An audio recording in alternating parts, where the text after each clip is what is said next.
My husband accused me of sleeping with his father, then abandoned us for 5 years with no child support while I raised 2 kids alone. Now, he showed up demanding to move in and threatening custody of kids he abandoned? My husband Kyle accused me of sleeping with his father when our son was 2 years old. His evidence? His dad Frank loved spending time with our son. That's it. Frank would visit every weekend, bring toys, teach him to throw a baseball, read him stories, normal grandfather stuff. But Kyle got it in his head that Frank was too attached to be just a grandfather.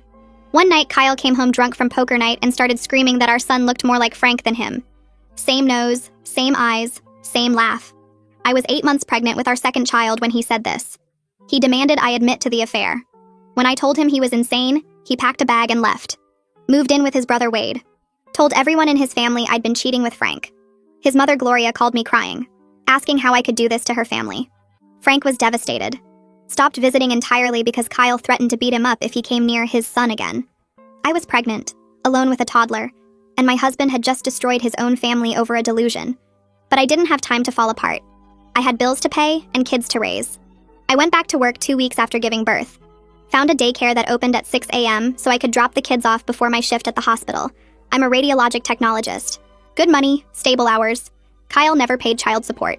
Said he wasn't paying for kids that might not be his. I didn't chase him for it. Just worked overtime every week. Picked up weekend shifts. My kids didn't need a father who thought so little of their mother. 5 years passed. My son is 7 now. Daughter is 5.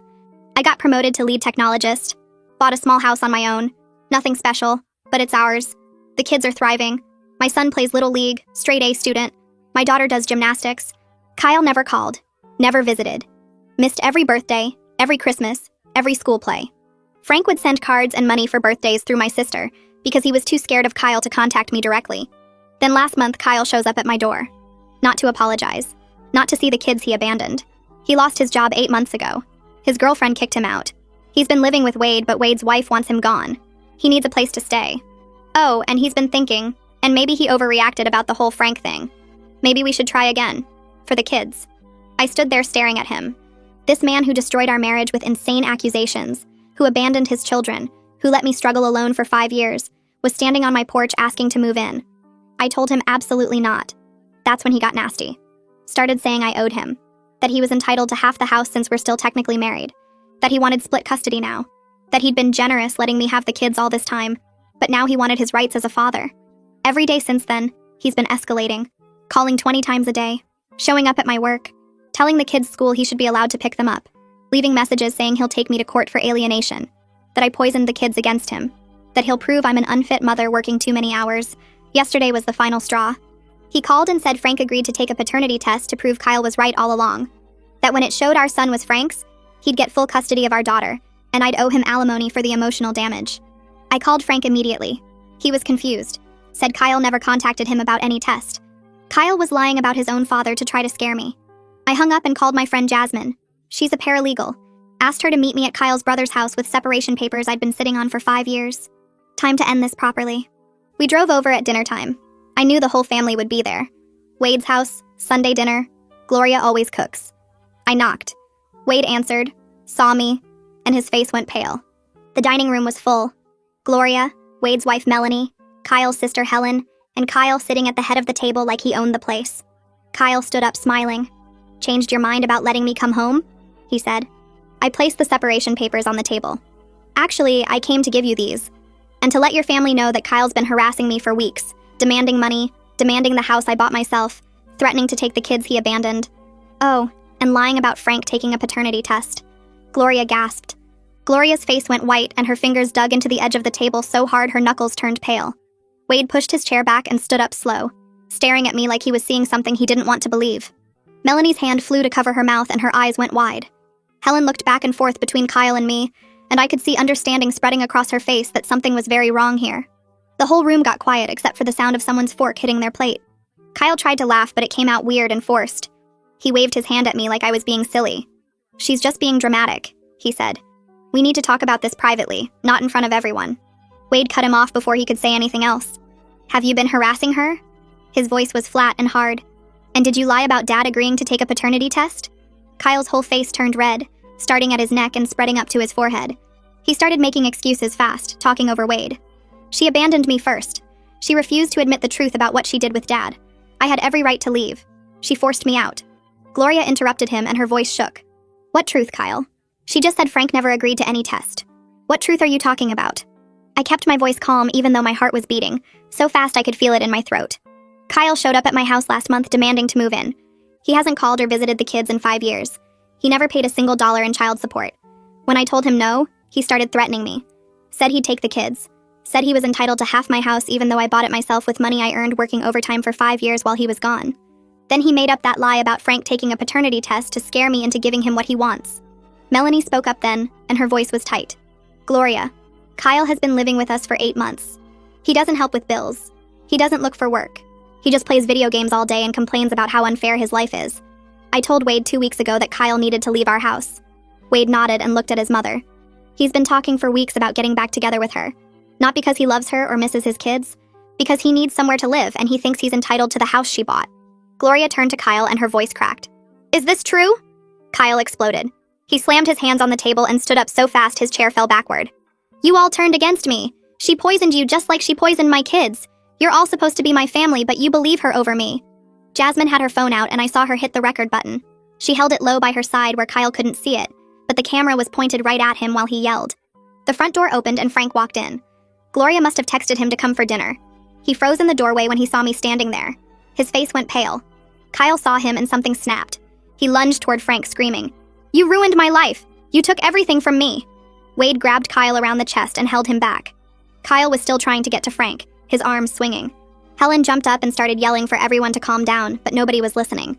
I looked at Frank and my chest felt tight. I'm sorry for bringing this to your family dinner, but I needed witnesses to hear the truth about what Kyle's been doing, how he's been harassing me and threatening to take the kids he abandoned. Frank's eyes filled up with tears and his voice came out rough. Does this mean I can see my grandchildren again? That question broke something in Gloria. She started crying, her whole body shaking. She pressed her hands to her face. How did I let my son convince me that you would do something so horrible? I haven't seen my grandchildren in 5 years because I believed his lies. What kind of mother am I? What kind of grandmother? Helen stared at Kyle with her mouth hanging open, and she looked like she just figured out her brother had been lying to everyone for years. Wade stood up and moved closer to Gloria like he wanted to be ready to catch her if she fell over. Melanie stayed in her chair, but her hands were flat on the table, and I could see her knuckles turning white from how hard she was pressing down.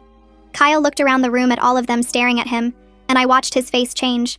The anger drained out, and suddenly his eyes got wet, and his voice came out shaky. He said he knew he messed up, but he was still their father, and he deserved another chance. That I was being mean, keeping his kids away from him. That they needed their dad even if he made mistakes. Gloria wiped her eyes with her napkin and looked at him like she wanted to believe him, but couldn't quite make herself do it. Wade shook his head slowly, and Frank just stood there, frozen in the doorway. Jasmine moved forward then, and pulled a folder out of her bag. She walked right up to Kyle and put the papers down in front of him on the table. Her voice was calm and professional when she explained that these were separation papers, and he had 30 days to respond. That his harassment was now on record with multiple witnesses who heard him tonight. That his threats about custody would be included in the official filing. Kyle stared at the papers like they might bite him, and his face went red again. Wade spoke up before Kyle could start yelling. He told Kyle straight out that he needed to pack his things tonight and leave their house. That Wade couldn't have someone living with him who treated family this way and lied about their own father. Melanie nodded hard and added that Kyle had 1 hour to get his stuff and go, or she was calling the police right now. Kyle turned on Wade then, and his voice got loud and nasty. He called Wade a traitor and said the whole family would regret picking my side over his. That they were all going to be sorry when he proved he was right about everything. Helen stood up and told Kyle to stop making threats and just leave already. Gloria was crying harder now, and Frank moved into the room and put his hand on her shoulder. I looked at Jasmine and tilted my head toward the door. We walked out together while Kyle was still yelling behind us about how unfair everyone was being. I heard Wade's voice getting louder, telling Kyle to shut up and start packing. Gloria followed us outside onto the porch, and she was shaking. She grabbed my hand, and her fingers were cold and damp from crying. She said through her tears that she should have questioned Kyle's story 5 years ago. That she was a fool for believing him, and she missed so much of her grandchildren's lives because of it. That she was so sorry for everything. I pulled my hand back gently and took a breath. I told her honestly that I appreciated her saying sorry, but I needed time to think about all of this. That Tucker and Doris were my only priority, and I had to protect them. That I would need to see real change from everyone before I let people back into their lives. Gloria nodded and wiped her face with both hands. She said she understood, and she would wait as long as it took if it meant she could see her grandchildren again someday. Jasmine and I got in her car and drove away. I could see Wade's house in the side mirror getting smaller, and I felt this weird mix of relief and exhaustion. My phone started buzzing before we even got to the end of the street, and I looked down to see Kyle calling already. I hit decline and turned my phone to silent. The next morning, my phone rang at 7 in the morning and woke me up. I grabbed it off my nightstand and saw a number I didn't recognize. A man's voice said he was Lawrence Barton and Jasmine had connected him with my case. He said he reviewed my situation last night after Jasmine sent him everything, and he wanted to meet with me today. That Kyle's threats were serious and we needed to move fast on the custody case before he tried something. I sat up in bed and my heart started beating faster. I told him I could come to his office whenever he wanted. He said 10 o'clock would work and gave me the address. I got Tucker and Doris ready for school and dropped them off early. Then I drove to Barton's office, which was in a small building near the courthouse. The waiting room had brown leather chairs and magazines on a glass table. A woman at the front desk smiled and told me to go right back to his office. Barton stood up when I walked in and shook my hand. He was maybe 50 with gray hair and glasses, and he wore a dark blue suit. He pointed to a chair across from his desk and I sat down. He opened a folder that had papers spread out inside and started talking. He explained that Kyle's 5-year abandonment actually made my case much stronger. That courts don't like parents who disappear and then show up demanding rights when it's easy for them. That judges look at patterns of behavior, and Kyle's pattern was clear. He asked me to walk him through everything from the beginning, so I told him about Kyle's accusations and how he left when I was pregnant. About the 5 years of no contact and no money. About Kyle showing up last month wanting to move in and then threatening me when I said no. Barton wrote notes the whole time I talked, and he asked questions about specific dates and details. He wanted to know about Kyle's mental state when he made the accusations about Frank. If Kyle had ever been violent or threatening before he left. I told him Kyle never hit me, but he would yell and throw things when he got drunk. That the accusations came out of nowhere one night after poker, and they didn't make any sense. Barton asked about Frank, and I explained how close Frank was with our son, and how normal that seemed to everyone except Kyle. He asked about Kyle's current situation, and I told him everything Melanie had said about Kyle living with them for 8 months, without working or helping with bills. About how Kyle admitted he lost his job, and his girlfriend kicked him out. Barton nodded and wrote more notes. He said he was building a picture of someone who was desperate and unstable, rather than actually caring about being a parent. That Kyle's timing made it obvious this was about needing a place to live and not about the children. Then Barton brought up child support and his voice got more serious. He said we could file for back support going back 5 years. That even though Kyle claimed the kids might not be his, that was never proven, and he was still legally their father. That 5 years of support could add up to a big number depending on what income we could prove Kyle had during that time.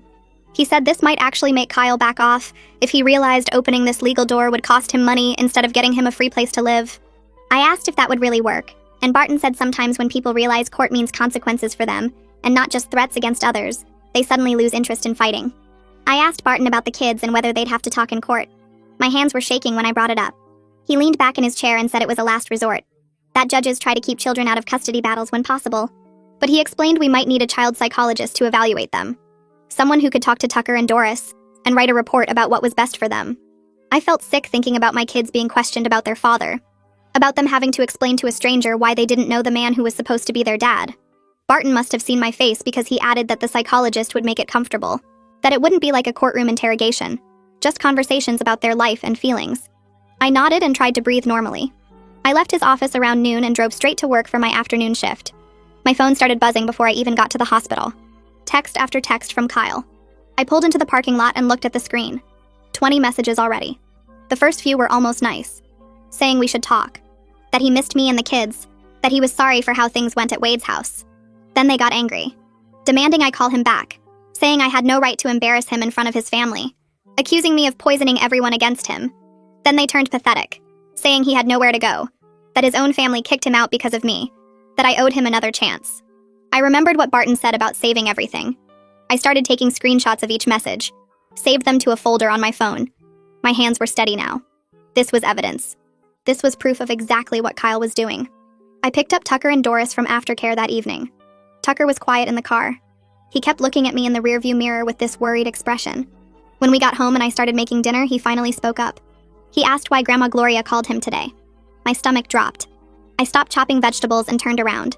I asked what he meant. He said his teacher came and got him from recess. That there was a phone call for him in the office. That it was Grandma Gloria and she wanted to know how he was doing. She asked about school and baseball. She told him she missed him. I felt my face get hot. Gloria got my number from Wade somehow. Called the school while I was at Barton's office. Called my 7-year-old son without asking me first. I knelt down next to Tucker and tried to keep my voice calm. I told him that some family situations were complicated right now. That Grandma Gloria loved him, but things were difficult with his father. He asked if he did something wrong. I pulled him close and said no. That none of this was his fault. That grown-ups sometimes had problems that had nothing to do with kids. Doris was playing with her dolls on the living room floor. She didn't even look up during the conversation. I realized she wouldn't remember Gloria at all. She wasn't even born yet when Kyle left and everything fell apart. Tucker had some memories of his grandfather. He mentioned once that he remembered someone teaching him to catch a ball, that he remembered a man with gray hair reading him stories. But even those memories were fuzzy now. He asked me a few months ago why Grandpa Frank stopped coming over. I told him Grandpa had to move away for a while. It seemed easier than explaining that his father accused his grandfather of something terrible, that his father destroyed his own family over nothing. My phone rang 2 days later while I was loading the dishwasher. Unknown number. I almost didn't answer. But something made me pick up. It was Frank. His voice was shaking. He said he hoped it was okay that he was calling, that Wade gave him my number after the dinner confrontation. He talked fast like he was scared I'd hang up. He said he didn't want to cause me more stress, that he knew I had enough to deal with, but he'd missed his grandchildren desperately for 5 years. He asked if there was any chance he could see them, even just once. I sat down at the kitchen table. I told him honestly that I believed him, that I never thought he did anything wrong, that Kyle's accusations were insane from the start. But I had to be careful right now. Kyle was threatening custody. If I let Frank around the kids and Kyle found out, he'd use it against me. He'd claim I was letting people around them that he didn't approve of, that I was being reckless with his children. Frank was quiet for a minute. Then he said he understood, that he didn't want to make things harder for me. But he asked if maybe he could write letters to Tucker and Doris. Nothing that would cause legal problems. Just letters so they'd know their grandfather loved them, that he thought about them every day, that he never wanted to stop being part of their lives. I felt tears in my eyes. I told him letters would be okay, that I'd make sure the kids got them. He thanked me about 5 times before hanging up. I sat at the table for a while after, thinking about how Kyle destroyed so many relationships, how his paranoia hurt everyone who loved him.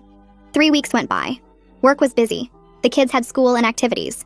I was starting to think maybe Kyle had backed off. Then Barton called. Kyle filed a counter motion, demanding immediate joint custody, claiming I'd been alienating him from the children, denying him his parental rights. Barton said he expected this, that we already had our response prepared, that Kyle's filing was full of holes, no evidence of alienation, no proof he'd tried to maintain contact during the 5 years he was gone, no explanation for why he suddenly cared about custody now. Barton said the court would see through it, but we still had to go through the process. The court assigned a mediator named Brad, scheduled a mandatory mediation session before any hearing could happen. Barton explained this was standard procedure, that courts want parents to try to work things out before a judge has to decide. But he doubted Kyle would be reasonable enough for mediation to actually work. He said to prepare for it to fail, to prepare for a full custody hearing. I asked how long that would take. He said probably 2 to 3 months from now, maybe longer depending on the court's schedule. I felt exhausted just thinking about it. I had my therapy appointment that Thursday. I'd been seeing someone for about a year. Started going after I got promoted and finally had good enough insurance to afford it. My therapist's office was in a small building near the hospital, comfortable chairs and soft lighting. I sat down and immediately started crying.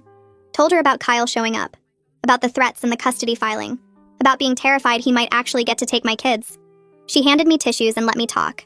Then she reminded me of something I kept forgetting, that I'd been a stable, loving parent for 5 years, that I worked hard and provided for my children, that they were happy and healthy and thriving, that Kyle chose to be absent, that he walked away and stayed away, that courts look at patterns of behavior and my pattern was clear.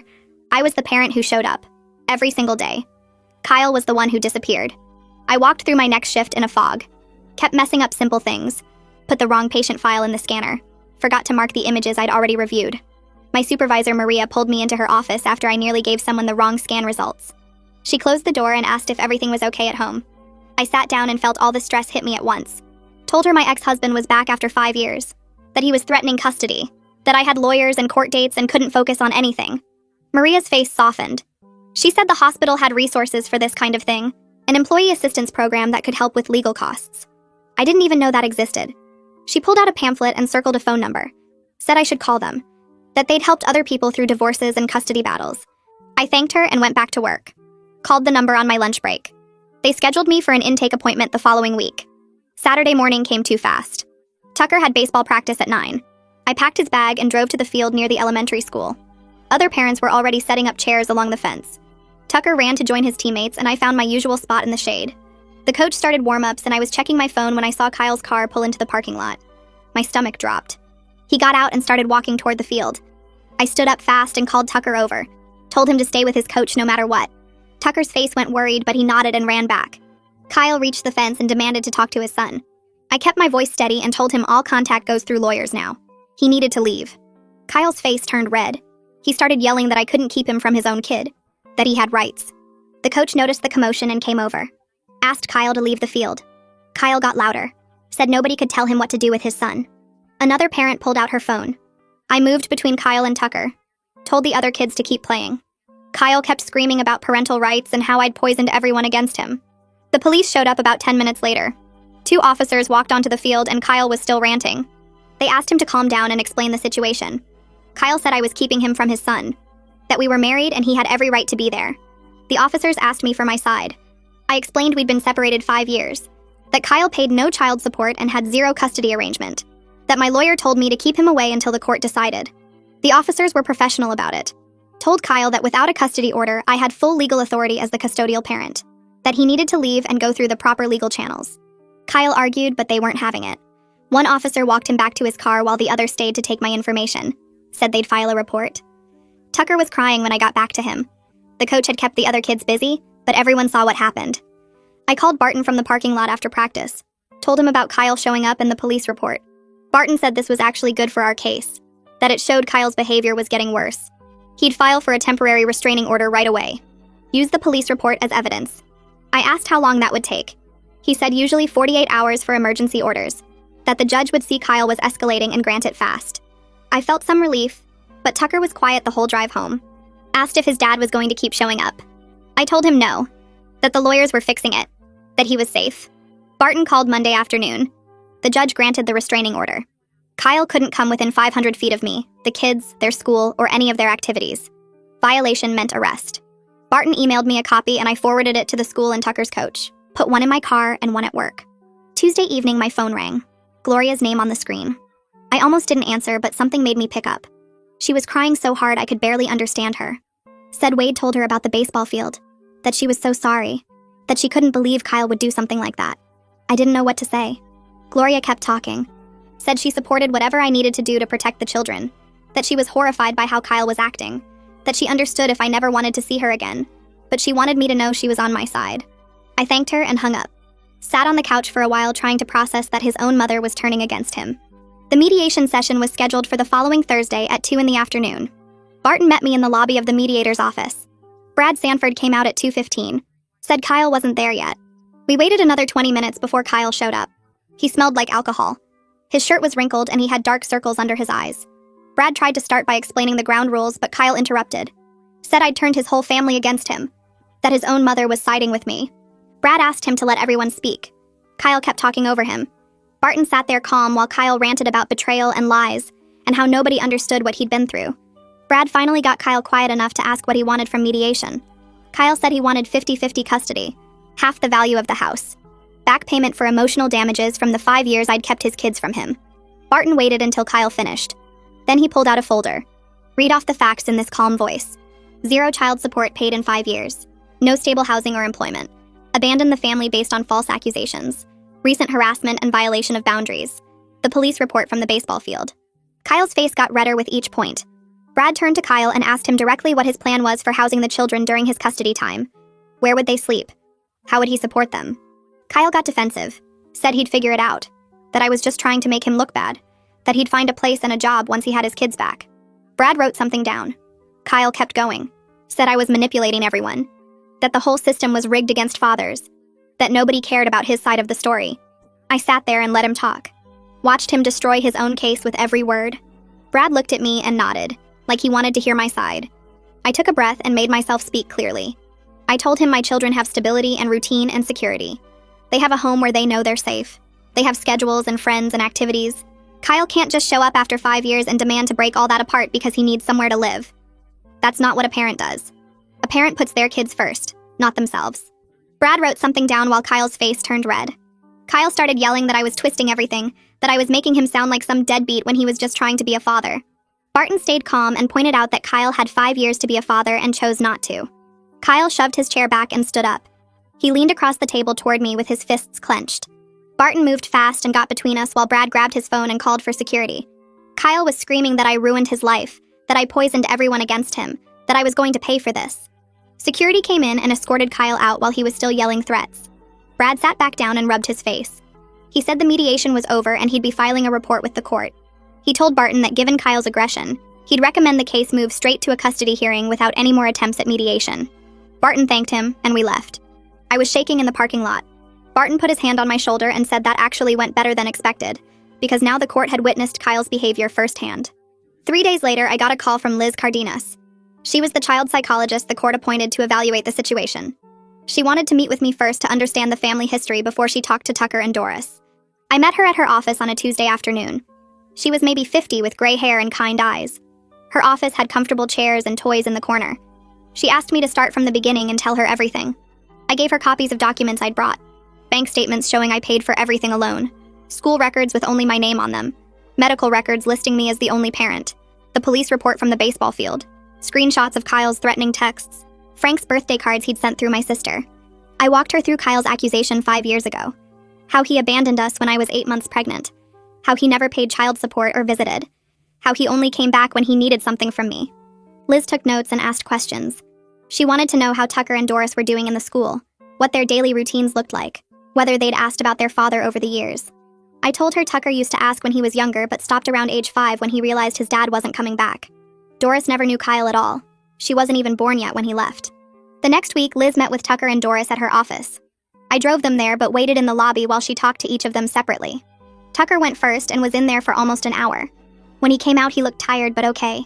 Doris went next and was only in there about 30 minutes. Liz walked them back to me and said she'd be in touch with both lawyers once she finished her assessment. Later that week, Liz called Barton and shared her initial findings with him. He called me right after to tell me what she said. Tucker had been clear and articulate about not remembering his father from when he was little. He told Liz about Kyle showing up at baseball and how scared he felt. He said he didn't understand why his dad left, or why he came back now. Doris told Liz she didn't have a dad and seemed confused about why she had to talk about someone she'd never met. Liz said both kids were well-adjusted and doing great in the school and activities. She said they were securely attached to me and showed obvious signs of anxiety whenever Kyle was mentioned. Her preliminary recommendation was that the children needed stability, and any contact with Kyle should be extremely limited if it happened at all. Barton scheduled a conference call with Kyle's attorney to discuss Liz's findings. I wasn't on the call, but Barton told me afterward what happened. Kyle's attorney tried to argue that Tucker and Doris only felt negative about Kyle because I'd been alienating them for 5 years, that I'd poisoned them against their father and that's why they were anxious. Liz apparently shut that down immediately. She told both attorneys that 5 years of voluntary abandonment can't be blamed on the custodial parent. She said children don't forget a parent who is present and loving. They forget a parent who chose not to be there. She said my documented care and Kyle's documented absence spoke for themselves. Barton said Kyle's attorney got quiet after that and the call ended pretty fast. 2 weeks before the custody hearing was scheduled, something unexpected happened. Frank sent letters to Tucker and Doris. Beautiful letters with photos from when Tucker was little. Photos of Frank holding baby Tucker, teaching him to walk, playing in the yard. Frank wrote about how much he loved being their grandpa and how much he'd missed them. He told Tucker he was sorry he had to stay away, but that he thought about them every single day. He sent Doris a letter too, even though she was too young to remember him, telling her about the day she was born and how happy he was to have a granddaughter. Tucker read his letter at the kitchen table after school and started crying. He asked me if Grandpa Frank really had to stay away all this time.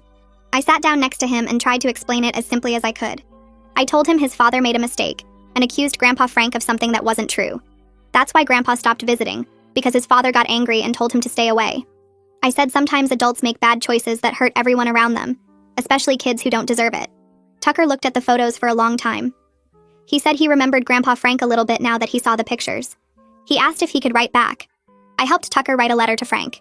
He told him about school and how he was doing in math and reading. He wrote about baseball and his team making the playoffs. He told Frank about his favorite video games and the new bike he got for his birthday. Doris wanted to send something too, even though she didn't remember Frank, so she drew a picture of our house with all of us standing in front. She drew herself and Tucker and me and added a figure she labeled Grandpa with gray hair. I put both the letter and the drawing in an envelope and mailed it to Frank's address. Frank called me 2 days after he got Tucker's letter. He was crying so hard he could barely talk. He kept saying thank you over and over. He said getting that letter was the best thing that had happened to him in 5 years. He said reading about Tucker's life and seeing Doris's drawing made him feel like maybe he hadn't lost them forever. He asked if there was any chance of seeing them in person once the legal situation was settled. I told him I wanted that too, but we had to wait until after the custody hearing. I didn't want to give Kyle any ammunition to use against me in court. Frank understood. He said he'd wait as long as it took if it meant he could be a grandpa again. The custody hearing was set for a Thursday morning 3 weeks after Frank sent his letters.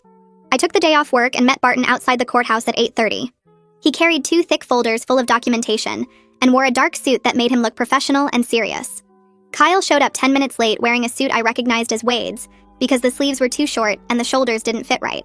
His hair was greasy and he had dark circles under his eyes like he hadn't slept in days. His attorney was a younger guy named Derek Sullivan, who looked fresh out of law school and kept glancing nervously at his notes. We sat on opposite sides of the courtroom waiting for the judge. Kyle kept staring at me, but I focused on Barton's folders and tried to keep my hands from shaking. The judge was a woman in her 50s named Judge Sandra Reeves, who had a reputation for being fair, but tough on parents who abandoned their kids. She called the case and asked both attorneys to present their opening statements. Derek stood up and talked about parental rights and second chances. He said Kyle made mistakes, but he was still the father and deserved the opportunity to rebuild his relationship with his children. He mentioned that Kyle had been going through a difficult time, but was ready to step up now and be the dad Tucker and Doris needed. The whole speech felt empty, because Derek never once mentioned a concrete plan for where Kyle would live or how he would support the kids during his custody time. Barton stood up next and his voice was calm and measured. He started laying out the facts in chronological order. 5 years ago, Kyle accused me of having an affair with his own father based on zero evidence. Kyle left when I was 8 months pregnant with our second child. Kyle never paid a single dollar of child support in 5 years. Kyle never called, never visited, missed every birthday and holiday and school event. I worked full-time as a radiologic technologist and got promoted to lead tech while raising 2 kids completely alone. I bought a house on my own. The kids were thriving in the school and activities. Kyle only reappeared when he lost his job, and his girlfriend kicked him out and needed somewhere to live. Barton opened his first folder and started pulling out documents. Bank statements showing my sole financial support of the household for 5 years. Medical records showing I took Tucker and Doris to every checkup and handled every illness. School records showing excellent grades and attendance. Receipts for baseball equipment and gymnastics classes. Photos of birthday parties and Christmas mornings that Kyle missed. The police reports from when Kyle showed up at Tucker's baseball practice and had to be escorted away by officers. The documentation of Kyle's harassment calls and threatening messages. Liz's psychological evaluation stating the children showed anxiety when discussing their father and recommending limited contact. Judge Reeves took notes while Barton presented everything. Kyle's face got redder with each document and Derek looked increasingly uncomfortable. The judge asked if I was prepared to testify and I said yes, even though my stomach was doing flips. I took the witness stand and Barton asked me to describe what happened 5 years ago. I explained about Kyle's accusations and how Frank stopped visiting because Kyle threatened him. I talked about being pregnant and alone with a toddler and going back to work 2 weeks after giving birth because I had bills to pay. I described the daycare that opened at 6 in the morning and working overtime every week and picking up weekend shifts. I told the judge about buying the house on my own and getting promoted at work and watching my kids grow up without their father because he chose not to be there. Barton asked about Kyle's recent behavior, and I described him showing up demanding to move in, threatening to take the kids, calling 20 times a day, showing up at my work, lying about Frank agreeing to a paternity test. I stayed calm and factual the whole time even though talking about it made me want to cry. Derek tried to cross-examine me and asked if I ever tried to contact Kyle or encourage him to see the kids. I said no because he made it clear he didn't think they were his, and I wasn't going to beg someone to be a parent to children he abandoned. Kyle took the stand next, and it went bad fast. Derek asked him why he stayed away for 5 years, and Kyle started making excuses about how he needed time to process his feelings and figure things out. The judge interrupted and asked directly if he ever paid child support. Kyle said no because he wasn't sure the kids were his. Judge Reeves asked if he ever took a paternity test to find out, and Kyle admitted he never did. She asked why not, and Kyle got defensive and said I should have offered to do one to prove I wasn't cheating. Derek tried to redirect and asked about Kyle's current plans for custody. Kyle said he wanted the kids every other week and that he'd find an apartment once he had them. Judge Reeves asked where he was living now, and Kyle said with his brother, but he was looking for his own place. She asked about his employment, and Kyle said he was between jobs but had some interviews lined up. She asked how he planned to support 2 children without income or housing, and Kyle's voice got louder.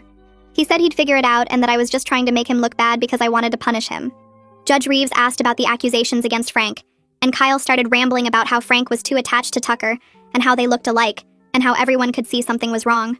The judge asked if he had any actual evidence of an affair, and Kyle said it was obvious to anyone paying attention.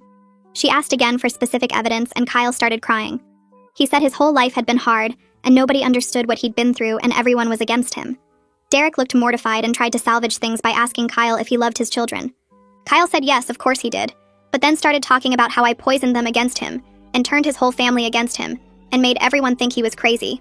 Judge Reeves stopped him and asked about the baseball field incident. Kyle said he just wanted to see his son, and I was being unreasonable. She asked if he understood why the police were called, and Kyle said no, because he had rights as a father. The judge called a short recess and Kyle stormed past me without looking. Barton squeezed my shoulder and said it went as well as we could have hoped. When we came back, Derek called Gloria as a character witness.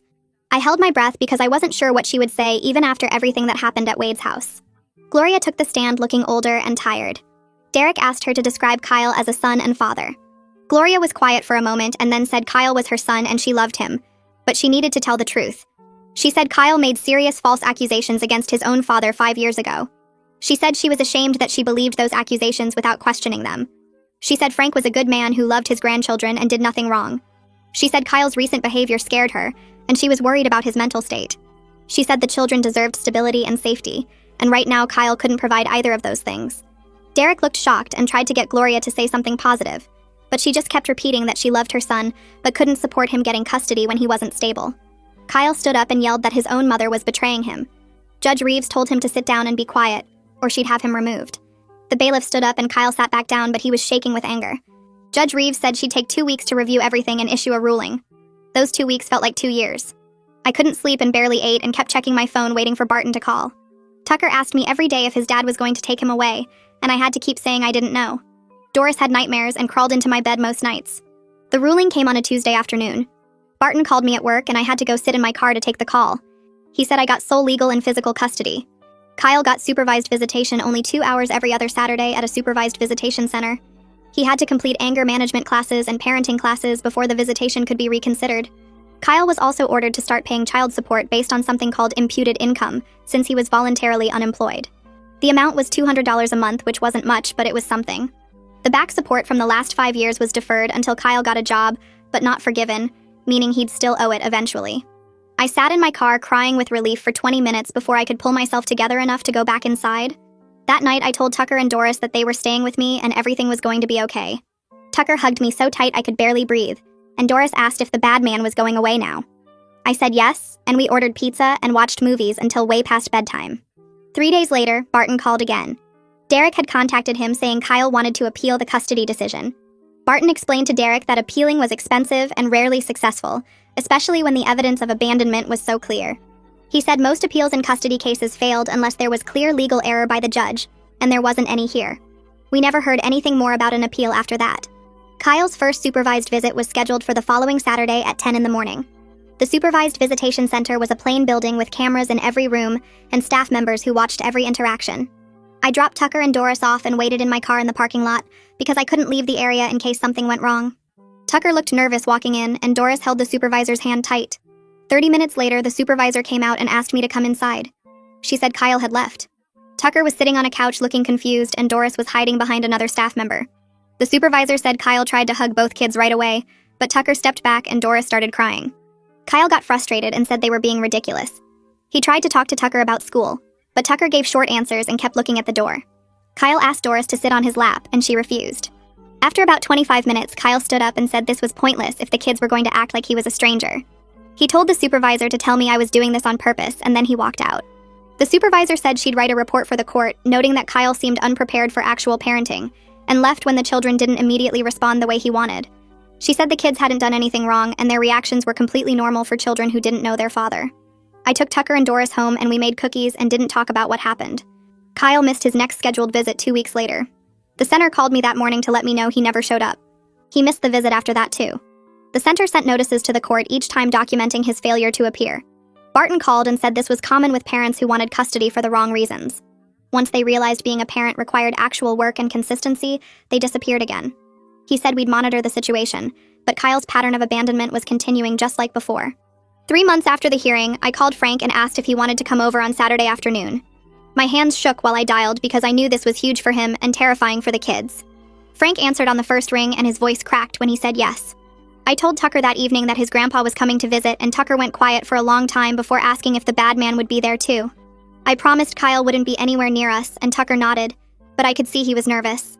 Doris asked who Grandpa Frank was, and my heart broke a little because she had no memory of him at all. Saturday came and I cleaned the house twice even though it didn't need it.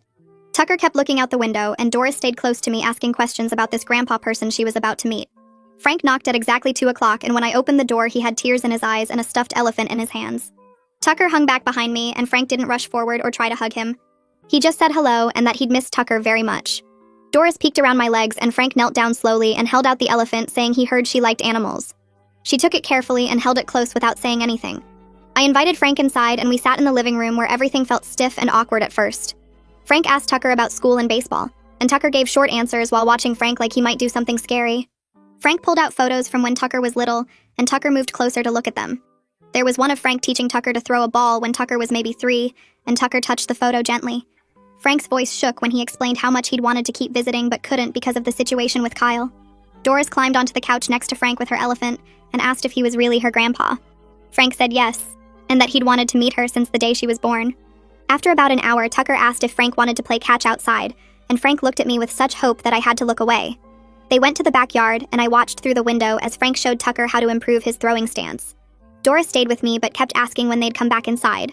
When they came in, Frank read Doris 3 picture books, and she sat right next to him pointing at the pictures. Frank thanked me 4 separate times before he left, saying this was the best day he'd had in 5 years. Tucker asked when Grandpa could come back, and I said we'd figure out a regular schedule. After Frank left, Tucker was quieter than usual, and I asked if he was okay. He said Grandpa seemed nice, and he remembered him a little bit now from the photos.